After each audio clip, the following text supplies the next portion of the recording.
आपका अपना पसंदीदा 5 टाइम वेब चैनल। बिस्मिल्लाहिर्रहमानिर्रहीम।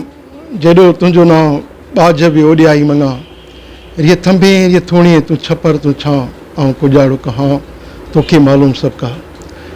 सभिनी ॾिसंदड़नि ॿुधंदड़नि खे अस्सलामु अलैकुम, या अली मदद। दोस्तो, अॼु असीं लाड़काणे जे तमामु भले फ़नकार ऐं सुरीले रागी मोहतरम फिदा हुसैन खोखर साहिब सां गॾु मौजूदु आहियूं। अॼु इंशाअल्लाह उन जो इंटरव्यू तव्हांखे मुकमल ॿुधाईंदासीं। उन जा सुठा सुठा गीत आहिनि जेके हुन जा एल्बम रहिया आहिनि ऐं टेलीविज़न ते बि उन जा सुठा गीत मशहूरु रहिया आहिनि। उन्हनि सभिनी गीतनि समेत इंशाअल्लाह उन सां इंटरव्यू बि थींदो, कचारी बि थींदी ऐं गीत ॿुधंदासीं।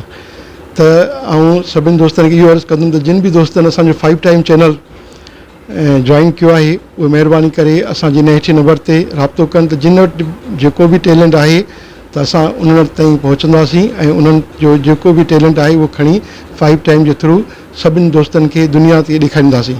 त अचो तव्हांजो टाइम जेको आहे बचाईंदे पंहिंजे फ़नकार सुरील रागी मोहतरम फिदा हुसैन खोखर साहिब सां कचारी कयूं था। साईं अस्सलामु अलैकुम।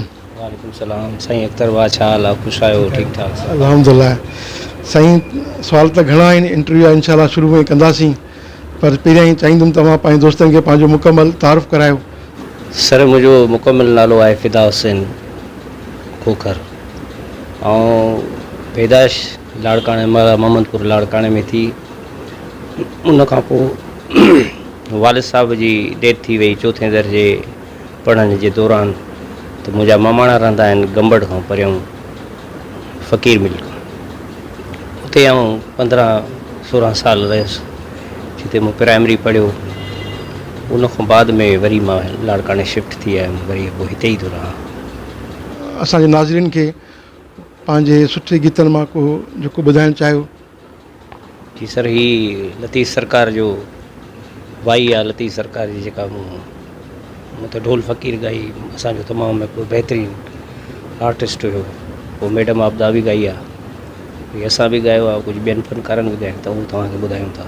लतीफ़ सरकार हीअ तव्हांजी वाई जेका आहे टेलीविज़न ते बि आई आहे? जी सर, ही KTN ते प्रोग्राम लॻो आहे लतीफ़ इलात, उन में माना जेको माशाअल्लाह। अचो त साईं नाज़रीन फिदा हुसैन खोखर साहिब खां लतीफ़ सरकार जो कलाम थींदो।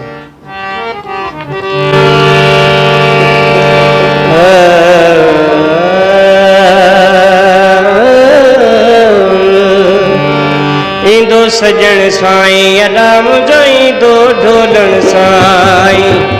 ईंदो सजण साईं अला मुंहिंजो ईंदो ढोलण साईं। ईंदो सजण साईं, ईंदो सजण साईं मुंहिंजो ईंदो ढोलण साईं। ईंदो सजण साईं अला मुंहिंजो ईंदो ढोलण साईं। ईंदो सजण साईं अला मुंहिंजो ईंदो ढोलण साईं। ईंदो सजण साईं, ईंदो सजण साईं मुंहिंजो ईंदो ढोलण साईं। ईंदो सजण साईं अला मुंहिंजो ईंदो ढोलण साईं। ईंदो सजण साईं अला मुंहिंजो ईंदो ढोलण साईं।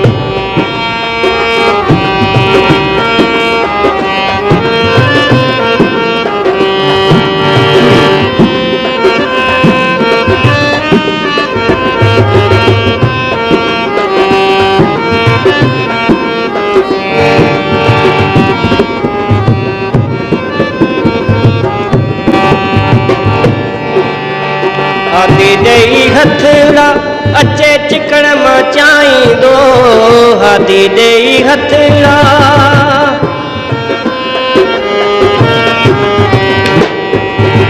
हाथी ॾेई हथड़ा अचे चिकण मां चाहींदो। हाथी ॾेई हथड़ा अचे चिकण मां चाहींदो। ईंदो सजण साईं अला मुंहिंजो ईंदो ढोलण साईं। ईंदो सजण साईं अला मुंहिंजो ईंदो ढोलण साईं। ईंदो सजण साईं, ईंदो सजण साईं मुंहिंजो ईंदो ढोलण साईं। ईंदो सजण साईं अला मुंहिंजो ईंदो ढोलण साईं। ईंदो सजण साईं अला मुंहिंजो ईंदो ढोलण साईं।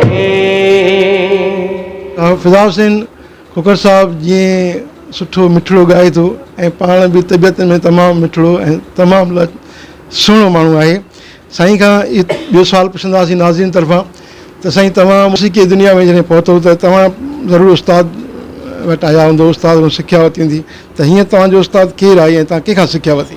सर उस्ताद पहिरियां त मुंहिंजो जनम ई ॻाइण जे घर में थियो। मुंहिंजो वालिद साहब ख़ादिम हुसैन खोखर उहो पाण फ़नकार हुयो पुराणे दौर जो, जंहिं दौर में उस्ताद मोहम्मद यूसुफ जो वॾो नालो हुयो, उस्ताद गुलज़ार अली ख़ान, उस्ताद मेहर अली ख़ान ऐं चाचा रोशन अब्बासी, चाचा शौकत पेंटर ऐं उन खां अलावा कुझु ॿिया फ़नकार हूंदा हुआ। हीउ लाड़काणे में नेशनल सेंटर हूंदो हो, उते माना मां नंढो हूंदो हुउमि जॾहिं पढ़ंदो हुउमि, 3 में या 2 में पढ़ंदो आहियां, त मूंखे वालिद साहब पंहिंजो वठी वेंदो। पोइ लाड़काणे नेशनल सेंटर जनाबाग में इहो नेशनल सेंटर हुयो वॾो, इन में उस्ताद गुलज़ार जो अंदरि को वॾो कमिरो बि हूंदो हुयो जिते माना कुझु ॻाइणा ईंदा ऐं कुझु छोकिरियूं बि ईंदियूं, जंहिंमें माना उस्ताद मज़हर हुसैन सूमरो हुयो, उनजी धीउ हूंदी बेबी नूरजान, उहा बि राग सिखंदी, मूंखे उनजो नालो अॼु ॾींहं ताईं यादि आहे। ऐं उन खां अलावा साईं गुलाम हैदर मैडम आबदा परवीन जो वालिद साहब, उहो बि माना तबलो वॼाईंदो उन्हनि सां, ऐं मूंखे वरी उहो बाबा ॿुधाईंदो त उहे मूंखे ज़हन में ॻाल्हियूं आहिनि। ऐं उन्हनि जूं तस्वीरूं बि मूं वटि पयूं आहिनि, उस्ताद गुलाम हैदर ख़ान जूं या मुंहिंजे वालिद साहब जूं या उस्ताद गुलज़ार अली ख़ान जूं, कुझु ॿिया फ़नकार आहिनि। पोइ शुरूआति मुंहिंजी इहा थी, माना ॾिसंदो रहियुसि, वरी 1-2 जेके थींदा प्रोग्राम त वरी हिकिड़ो पुटुसि पीउ जो त मूंखे वठी वेंदो। पोइ इहा माना जेको आहे ज़हन में मूंखे थोरी ॻाल्हि माना पवंदी रही। वरी वालिद साहब जे गुज़ारे वञण खां पोइ कई साल मां पंहिंजे मुंहं सां ॻाईंदो रहियुसि, झर जंग में ॻोठ में ॿकरियूं चाहींदा हुआसीं त ॻाईंदा हुआसीं। पोइ उन खां पोइ आस्ते आस्ते आस्ते माना इहो जुनून वधंदो वियो। पोइ कंहिं दौर माना तक़रीबन ॻाईंदो रहियुसि स्टेजनि ते, मुख़्तलिफ़ माण्हुनि जा प्रोग्राम थींदा, उते वञी चवंदो हुउमि त 2 कलाम मूंखे ॻारायो, पोइ ॻाराईंदा हुआ मूंखे। पोइ वरी तक़रीबन मां 84 में हैदराबाद में वियुमि। हैदराबाद में उस्ताद फ़िरोज़ गुल सां मिलियुसि, वञी पारस कंपनी में हुनजो उथणु वेहणु हूंदो, अली साईं क़दमनि ते हो डेली शाम जो ईंदो ऐं अची उते ॾीया ॿारींदो। पोइ उस्ताद सां मुलाक़ात थींदी, पोइ उन मूंखे चयो त भाउ सिख थोरो, पर असांखे माना एॾो टाइम कोन्हे जो असांजी रिकॉर्डिंगियूं जाम थियूं हलनि। पोइ सैयद शेर शाह सूफ़ी फ़क़ीर सचल सरमस्ते जिसकाननि जो आहे, उहो वीचारो हाणे वफ़ात करे वियो आहे, उहो ऐं ॿियो गुलाम अली नूरारी हिन महिल बि सचल जी दरगाह ते पंहिंजो वॼाईंदो आहे, उहो मूंखे माना थोरो घणो सम्झाईंदो। पोइ उन खां बाद में वरी 86 में मां लाड़काणे में वरी जीअं ई मोटियुमि त पाड़े में नज़ीर हुसैन समूह, गुलाम हैदर रबड़ो, असांजी सभु हिकिड़े ई महले जा दोस्त हुआसीं। पोइ ईअं आस्ते आस्ते ॻाइणु शुरू कयोसीं। पोइ उन खां पोइ उस्ताद जे दौरान उस्ताद अनवर सांगी बाबा जो दोस्त बि हुयो गहरो, ऐं पोइ मां ॾिठो त हू बि ॻाए थो, वॾो उस्ताद थी वियो आहे। उस्ताद मेहर अली ख़ान बि वेहंदो हो हुते, पखनि वारो होटल हूंदो बंदर रोड ते। पोइ उस्ताद मूंखे गानो ॿधो, उस्ताद अनवर अली सांगी। हींअर मुंहिंजो उस्ताद अनवर अली सांगी ऐं गुलाम अली नूनारी मुंहिंजा उस्ताद बि, गुलाम अली मुंहिंजो दोस्त बि हुयो, मुंहिंजो उस्ताद बि हुयो। पोइ उन खां बाद में दोस्त मिलंदा रहियासीं, जीअं नज़ीर हुसैन समूह आहे, ॿिया 2-3 दोस्त आहिनि। पोइ हे हिक ॿिए सां मिड़ई ईअं चटाभेटी कुझु रागनि जे बारे में, उहो त न सिखी सघियासीं जेको राग सिखणु थींदो आहे। बाक़ी माना पंहिंजे दिलि खे सुकून ॾियण जे लाइ, पोइ हाणे ॿिए खे परेशान था कयूं या सुकून था ॾियूं, उहो ख़ुदा बहितर थो ॼाणे। ईअं माना मुंहिंजी सिख्या थी। पोइ उन खां बाद में पोइ मुख़्तलिफ़ माना चैनलनि ते मुंहिंजा कलाम हलंदा रहिया। मां कोशिशि कंदो रहियुमि त नईं खां नईं कंपोज़िशन कयूं, कंपोज़िशन ॾियां, जंहिंमें नज़ीर हुसैन कंपोज़िशन कंदो, मां ॻाईंदो हुउमि। हींअर आउं पाण कंदो आहियां कंपोज़िशनियूं, ऐं तक़रीबन मुख़्तलिफ़ मुंहिंजो चैनलनि ते हलनि था गाना, रेडियो ते। माशाअल्लाह साईं। नाज़रीन, पहिरियों इंटरव्यू जो पार्ट ही पूरो पियो थिए। इंशाअल्लाह ॿिए इंटरव्यू जे पार्ट में तव्हां सां मिलूं था। तेसिताईं अल्लाह भाई।